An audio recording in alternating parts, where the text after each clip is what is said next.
নমস্কার, অ্যাস্ট্রোইজমে সবাইকে স্বাগতম। মকর রাশির জাতক জাতিকারা 2025 সালের জুন মাসের প্রথম 15 দিন প্রেম ও বিবাহিত জীবনের দিক থেকে আপনার জন্য নানা রঙের অভিজ্ঞতা বয়ে আনতে চলেছে। একদিকে যেমন প্রেমের সম্পর্ক হয়ে উঠবে আরো গভীর, অন্যদিকে দাম্পত্য জীবনে দেখা দিতে পারে কিছু মানসিক টানাপোড়েন ও ভুল বোঝাবুঝি।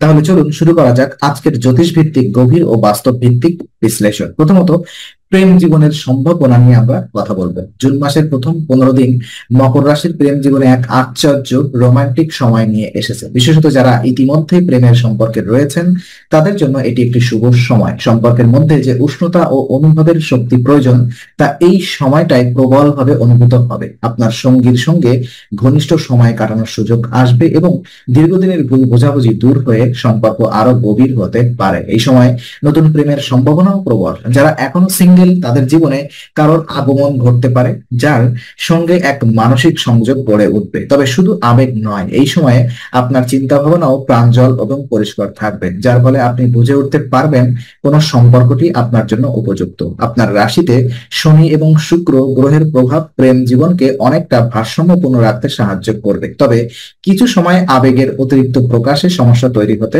পারে। তাই পরামর্শ থাকবে, প্রেমের সম্পর্কে বাস্তববাদী মনোভাব রাখুন, সম্পর্কের গভীরতা অনুভব করুন, কিন্তু অপ্রয়োজনীয় প্রত্যাশা ও অতিরিক্ত আবেগের প্রকাশ এড়িয়ে চলুন। এই সময়টায় আপনার সঙ্গী আপনার প্রতি অনেক বেশি নির্ভরশীল হয়ে উঠতে পারে এবং সেটি সামলাতে আপনাকে হতে হবে যত্নবান এবং সহানুভূতিশীল।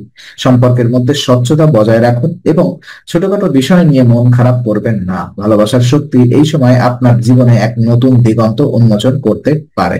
বিবাহিত জীবনের কিছু চ্যালেঞ্জ যদি আমি আলোকপাত করি, তো মকর রাশির বিবাহিত জাতক জাতিকাদের জন্য জুন মাসের প্রথম 15 দিন কিছুটা চ্যালেঞ্জিং হতে পারে। এই সময় দাম্পত্য জীবনে মানসিক চাপ ও তর্ক বিতর্কের প্রবণতা দেখা দিতে পারে, বিশেষ করে পারস্পরিক বোঝাপড়ার অভাব এবং কথাবার্তায় ভুল ব্যাখ্যার কারণে। শনিদেবের দৃষ্টিতে থাকা অবস্থায় সম্পর্কের মধ্যকার ছোট ছোট ভুল বড় সমস্যায় রূপ নিতে পারে। তাই এই সময় বিশেষ সতর্কতা প্রয়োজন। আপনার সঙ্গী হয়তো আপনার কিছু কথাকে অন্যভাবে ব্যাখ্যা করতে পারেন, যার ফলে হঠাৎ করেই অশান্তি বা ভুল বোঝাবুঝি সৃষ্টি হতে পারে। সেক্ষেত্রে প্রয়োজনীয় হতে হবে শান্ত থাকা, তাড়াহুড়ো করে প্রতিক্রিয়া না দেখানো এবং খোলামেলা আলোচনার মাধ্যমে বিষয়টি পরিষ্কার করে ফেলা। এই সময় এমন পরিস্থিতি তৈরি হতে পারে যেখানে অতীতের কোনো ভুল বা অপূর্ণতা সামনে এসে দাঁড়ায়। দাম্পত্য জীবনে যারা আগে থেকে কিছু সমস্যা অনুভব করছিলেন তাদের জন্য এটি একটি পরীক্ষা হতে পারে। তবে এই সময়টি সঠিকভাবে পরিচালনা করলে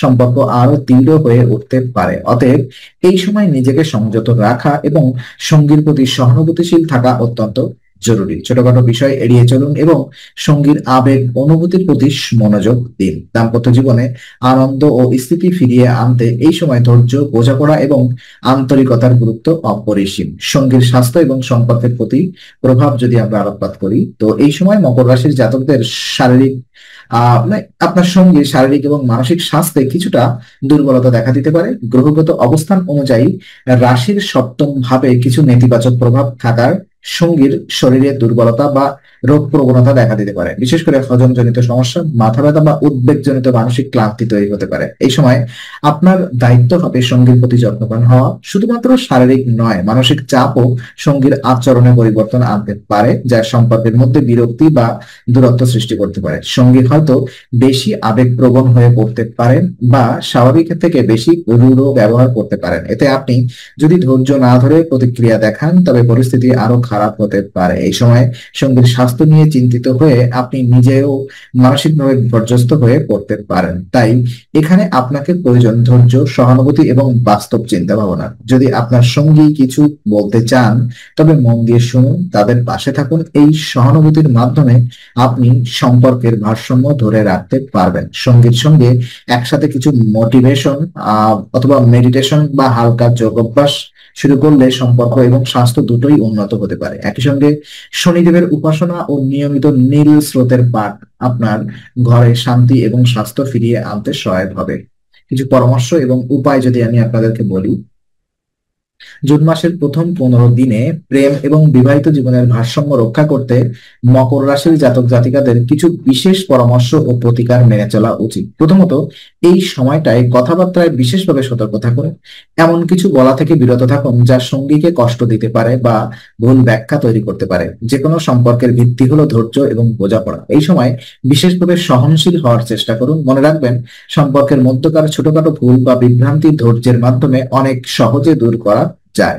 সঙ্গীত দৃষ্টিভঙ্গি বোঝার চেষ্টা করুন এবং নিজের মনোভাবকে খোলামেলা ভাবে প্রকাশ করুন। জ্যোতিষশাস্ত্র অনুযায়ী মকর রাশির অধিপতি শনিদেবের বীজ মন্ত্র যেমন ওম প্রমো প্রেম প্রমো সহ সনাৎসরায় নমঃ, এই মন্ত্রটি প্রতিদিন সকালে 21 বার জপ করুন। এটি আপনার সম্পর্কের মধ্যে শান্তি এবং ভারসাম্য আনতে সাহায্য করবে। এছাড়া মহারাজ দশরথ কৃত নীল স্রোতের পাঠ, এটি গুরুত্বপূর্ণ প্রতিকার। প্রতি শনিবার নীল বস্ত্র পরিধান করে এই স্তোত্র পাঠ করলে দাম্পত্য জীবনের টানাপোড়েন অনেকাংশেই কমে আসবে। সঙ্গীর স্বাস্থ্য এবং সম্পর্কের মানসিক শান্তির জন্য এটি বিশেষ কার্যকর। সবশেষে, সম্পর্ককে রক্ষা করতে হলে আপনাকে প্রথম পদক্ষেপ নিতে হবে। আপনার ইতিবাচক মানসিকতা, যত্নশীল মনোভাব এবং জ্যোতিষ নির্দেশিকা সঠিক প্রতিকার আপনার প্রেম এবং দাম্পত্য জীবনকে সুন্দর ও মধুর করে তুলতে পারে। এই সময় আপনাকে ধৈর্য ধরে সঠিক পথে এগিয়ে যেতে হবে।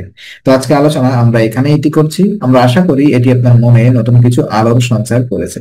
যদি ভিডিওটি আপনার ভালো লেগে থাকে তবে লাইক দিতে ভুলবেন না। আপনার মতামত জানাতে কমেন্ট করুন এবং প্রিয়জনদের সঙ্গে শেয়ার করে তাদের জীবনেও আলোর বার্তা পৌঁছে দিন। আর অবশ্যই আমাদের চ্যানেলটি সাবস্ক্রাইব করুন, কারণ এখানে আমরা প্রতি মুহূর্তে নতুন আলো ও জ্ঞানের কথা নিয়ে আসি। আবার দেখা হবে, ততক্ষণ ভালো থাকুন, শান্তিতে থাকুন। নমস্কার।